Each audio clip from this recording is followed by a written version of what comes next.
mengisahkan tentang seorang gadis cantik berusia 18 tahun bernama Lady Catherine, yang baru saja melangsungkan pernikahannya dengan seorang pria kaya berusia 40 tahun bernama Alexander Lester.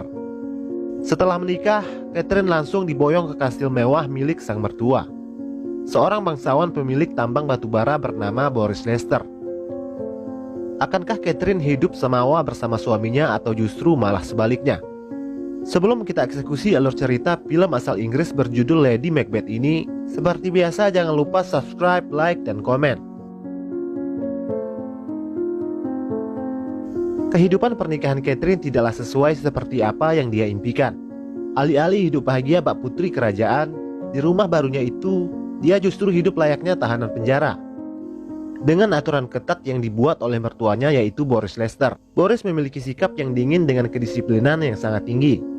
Seperti tidak mengizinkan Catherine keluar dari rumah, tidak boleh terlalu banyak bicara atau bertanya, dan Catherine tidak boleh tidur jika suaminya masih belum pulang.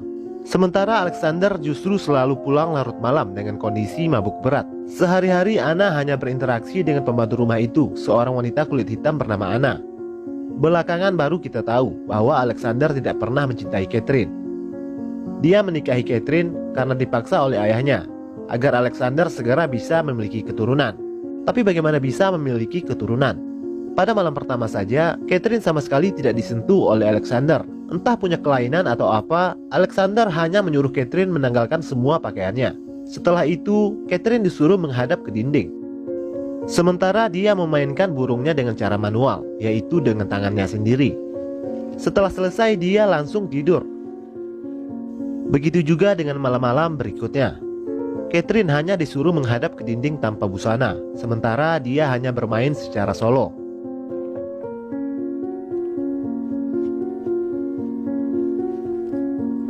Face the wall.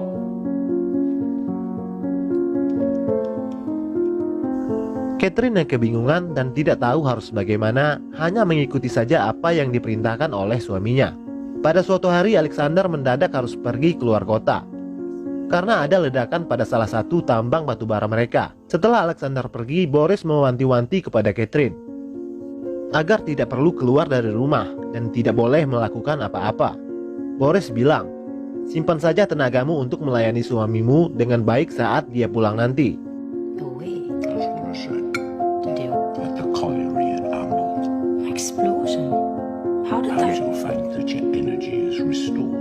Setelah suami dan mertuanya pergi, Catherine yang merasa kebosanan karena tidak ada teman yang bisa diajak bicara dan tidak punya kegiatan apapun selain hanya pergi ke gereja pada setiap hari Minggu. Diam-diam dia keluar dari rumah, berkeliling di perkebunan kapas yang sangat luas. Pada suatu hari Anna tidak datang ke kamar untuk melayaninya seperti biasa. Lalu dia memutuskan untuk mencarinya di luar rumah. Ternyata Anna dikerjai oleh tukang kebun anak buah suaminya. Anna diangkat dan ditimbang layaknya hewan ternak. Melihat itu Catherine marah dan memerintahkan para tukang kebun itu untuk menuruni Anna.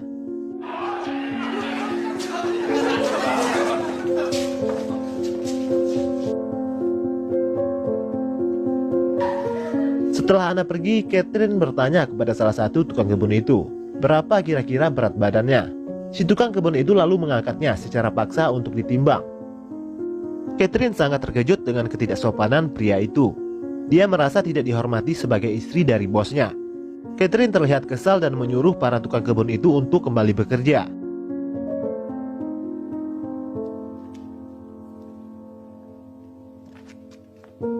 You have wasted quite enough of my husband's good time. Di dalam rumah, Catherine bertanya kepada Anna, siapa nama pria itu? Anna bilang kalau dia adalah pekerja baru bernama Bastian. Catherine tampaknya sudah mulai penasaran dengan Bastian, pria yang 100% berbeda dengan sikap suaminya yang dingin. Keesokan harinya dia pergi lagi ke kebun kapas. Di sana dia berpapasan dengan Bastian. Bastian mencoba untuk menggodanya dengan mengajaknya bicara, namun Catherine tak menghiraukannya. Meskipun niatnya datang ke kebun itu hanya untuk melihat Bastian. Pada malam harinya setelah selesai mandi, seseorang mengetuk pintu kamarnya. Ternyata itu adalah Bastian. Catherine sudah mencoba melarangnya untuk masuk, tapi Bastian tidak peduli dan tetap saja memaksa untuk bisa masuk. Bastian bilang, apakah kamu tidak merasa kesepian? Lalu secara tiba-tiba Bastian mencium Catherine. Catherine awalnya menolak, mungkin karena sudah lama merasa kesepian. Akhirnya dia pun luluh dengan rayuan Bastian. Malam itu mereka berdua pun bercocok tanam untuk pertama kalinya.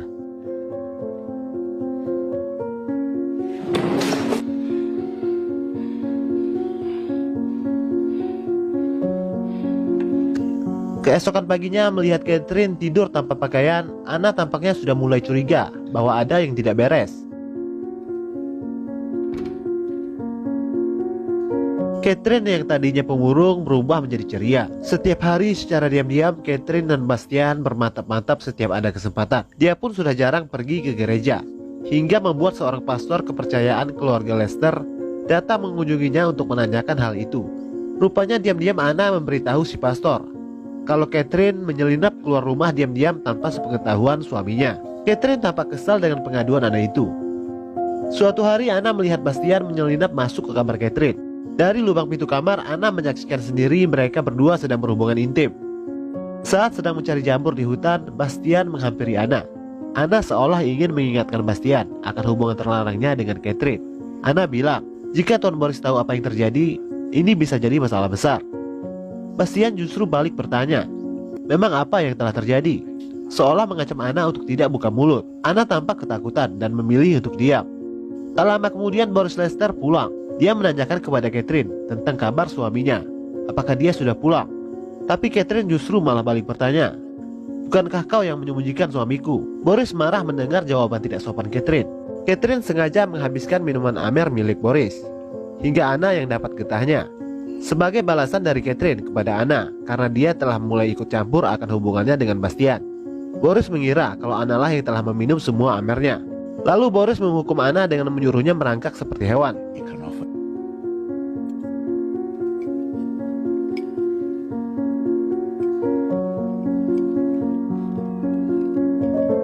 Singkat cerita, Anna memberitahu Boris akan hubungan terlarang Catherine dengan Bastian. Boris yang marah besar mencambuk Bastian berkali-kali dan mengurungnya di kandang kuda. Mendengar Bastian yang dikurung, Catherine mencoba untuk membebaskannya. Namun kunci kandang itu dipegang oleh Boris. Tanpa rasa takut, Catherine memaksa Boris untuk segera melepaskan Bastian. Namun Boris malah marah besar dan memaki Anna dengan kata-kata kesat. Do you have any idea of the damage that you... He has made that impossible. Catherine sekali lagi menyuruh Boris untuk segera melepaskan Bastian. Namun sekali lagi Boris marah besar dengan melemparkan piring ke arahnya. Lalu dia masuk ke ruang lain dengan membawa piring makanannya. Dari luar, Catherine mengancal pintu ruangan itu dengan kursi agar Boris tidak bisa keluar. Kemudian Catherine menyuruh Anna untuk duduk dan makan bersamanya. Secara terpaksa Anna menurutinya. Dari dalam ruangan terdengar Boris sedang meraung minta tolong karena kesakitan. Rupanya minuman Boris telah diracuni oleh Catherine dengan bahan jamur yang dicari oleh Anna. Anna mencoba membuka pintu itu untuk menolongnya, tapi Catherine melarang. Setelah Boris tewas, Catherine lalu menyuruh Anna untuk memanggil dokter. Sementara itu dia mengambil kunci dari Boris untuk melepaskan Bastian. Setelah jasad Boris diperiksa, dokter bilang kalau Boris tewas karena penyakit lambung yang dideritanya. Anna yang menyaksikan kejadian itu tiba-tiba menjadi bisu karena syok. Mulai hari itu dia tidak bisa lagi berbicara sepatah kata pun. Catherine mendapat surat dari Alexander bahwa dia tidak bisa pulang ke pemakaman ayahnya. Dia meminta Catherine yang mengurus semuanya. Mulai hari itu Catherine membawa Bastian masuk ke rumah. Status Bastian berubah dari seorang tukang kebun menjadi tuan rumah. Singkat cerita, pada malam harinya saat sedang tidur, Catherine menyadari kalau suaminya sudah pulang. Dia pun buru-buru membangunkan Bastian dan menyuruhnya bersembunyi. Bastian ketakutan bukan kepalang, sementara Catherine malah mentertawainya. Tidak ada kekhawatiran sama sekali di wajahnya dengan kepulangan suaminya itu. Saat di kamar, Alexander heran melihat tempat tidur dengan 2 bantal. Dia juga menemukan sebuah sabuk ikat pinggang pria. Catherine berdalih dan bilang, sabuk itu aku temukan di ladang, sementara bantal ini aku sediakan jika saja kamu pulang secara mendadak. Lalu Catherine menyiapkan teh untuknya. Saat sedang minum, Alexander bilang kepada Catherine kalau dia sudah tahu tentang hubungan terlarangnya dengan pria lain. Alexander menghina Catherine dengan kata-kata cacian yang membuatnya sangat marah. You seem surprised, and you've acted so very shamelessly and so very stupid. Lalu dia membawa masuk Bastian dan mencoba untuk bermantap-mantap di depan Alexander. Alexander yang melihat itu menjadi naik pitam dan langsung menyerang Catherine dan Bastian.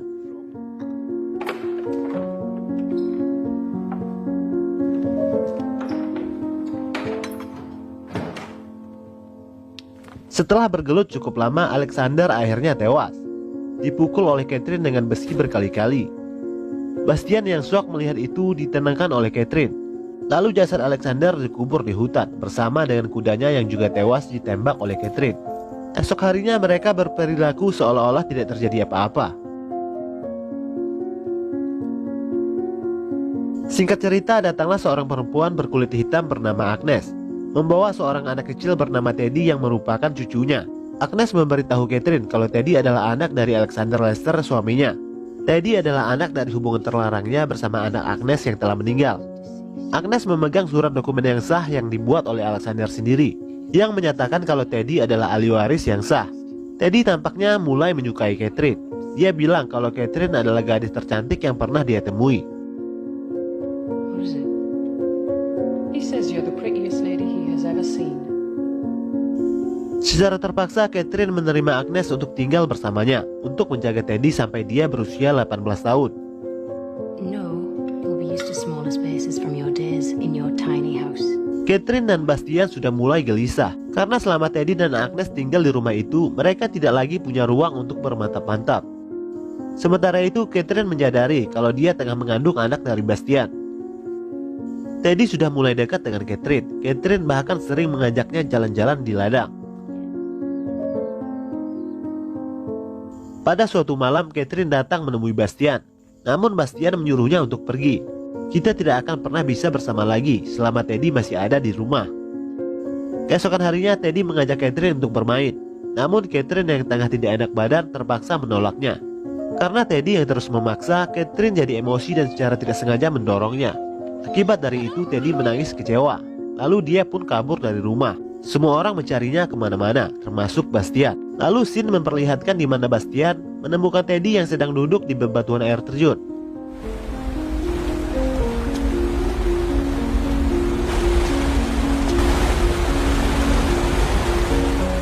Lalu scene berpindah lagi di mana Bastian membawa pulang Teddy yang dalam keadaan lemas. Agnes yang melihat orang asing masuk ke rumah dan memegang cucunya, marah-marah kepada Bastian lalu mengusirnya keluar.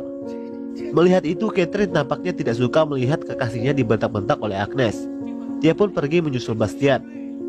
Bastian mencoba untuk pergi dari rumah itu. Dia tidak terima dipermalukan oleh Agnes. Catherine mencoba menahannya. Catherine meyakinkan Bastian untuk bersabar sedikit lagi dan berjanji kalau semuanya akan segera selesai. Lalu Catherine kembali ke rumah dan menyuruh agar Agnes beristirahat, biar dia yang gantian menjaga Teddy. You need some rest and he'll need you when he wakes up. Lalu menyuruh Bastian untuk masuk. Kemudian Catherine membekap kepala Teddy dengan bantal. Sementara itu Bastian membantu memegang kakinya, dan Teddy pun tewas karena kehabisan napas. Bastian merasa ketakutan dengan apa yang baru saja mereka lakukan. Namun sekali lagi Catherine menenangkannya dan menyuruhnya untuk keluar. Di hutan, Bastian menangis karena menyesal telah menewaskan Teddy.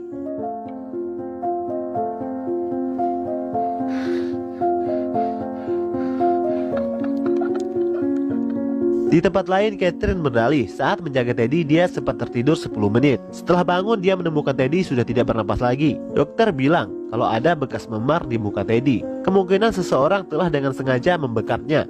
Kepada polisi, Catherine bilang memar yang ada di muka Teddy kemungkinan akibat terjatuh dari air terjun. Tampaknya polisi sudah percaya dengan semua ucapan Catherine. Namun tiba-tiba Bastian masuk.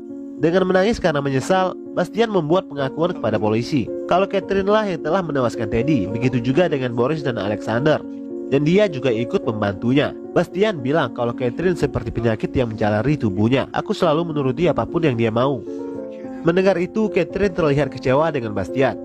Dia membantah keras semua tuduhan Bastian dan balik menudingnya bahwa Bastian lah yang telah menewaskan Teddy atas motif dendam karena tersinggung lantaran diusir oleh Agnes. Begitu juga dengan Boris yang diracun dari jamur yang dicari sendiri oleh Anna di hutan. Catherine bilang Anna dan Bastian sengaja menewaskan Boris dan Alexander karena takut hubungan terlarang mereka berdua terbongkar. Anna yang bisu tidak bisa memberikan kesaksian apa-apa. Sehingga polisi lebih mempercayai keterangan dari Catherine yang merupakan seorang bangsawan yang tidak mungkin melakukan perbuatan tidak terpuji. Di akhir cerita, Bastian dan Anna dihukum mati. Sementara Catherine tetap tinggal di rumah itu sendirian dalam keadaan kesepian sepanjang hidupnya. Lalu film pun berakhir.